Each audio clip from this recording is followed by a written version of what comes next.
The story of Maharishi Valmiki. Maharishi Valmiki was a legendary poet who is celebrated as the traditional author of the epic Ramayana.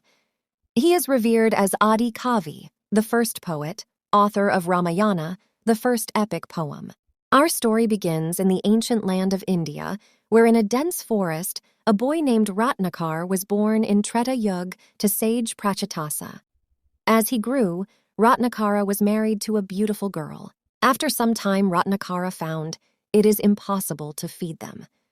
As a result, he was exposed to the harsh realities of life, and he soon turned to a life of crime and became a notorious robber. He lived in the forest with his wife and children, and he would rob travelers passing through to support his family. One day, Ratnakara was ambushing a merchant when he saw a sage approaching. The sage, Narada Muni, was a divine being who was known for his wisdom and compassion. Ratnakara raised his bow and arrow, ready to attack, but Narada Muni simply smiled and said, "Why are you robbing people?" And Ratnakar explained that he was doing it to feed his family. Narada then asked Ratnakar if he had ever thought about the consequences of his actions and sins, if he had ever asked his family if they were willing to share the burden of his sins. Ratnakar was taken aback by this question, and he realized that he had never asked his family about this. Narada suggested that Ratnakar go and ask his family if they were willing to share his sins. Ratnakar agreed. Ratnakar went to his home and asked his wife and children if they were willing to share his sins. His wife and children refused, saying that they did not want to go to hell. Ratnakar was heartbroken. He realized that he was alone and that he had to bear the consequences of his actions. He returned to Narada and asked for forgiveness. Narada forgave Ratnakar and taught him the sacred name of Rama. He asked Ratnakar to meditate on this name until he was purified of his sins. Ratnakar followed Narada's instructions, initially chanted the word Mara instead of Rama. As he performed his chanting for several years, the word became Rama. During this time, his body became covered in anthills.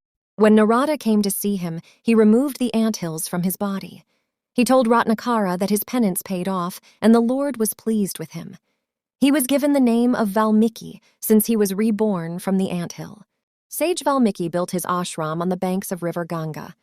Narada visited Maharishi Valmiki in his ashram once, and there he narrated the story of Lord Rama. Once Valmiki is walking on the banks of the Tamasa River when he witnesses a hunter kill a male crauncha bird. The female bird is distraught, and Valmiki to overcome with grief.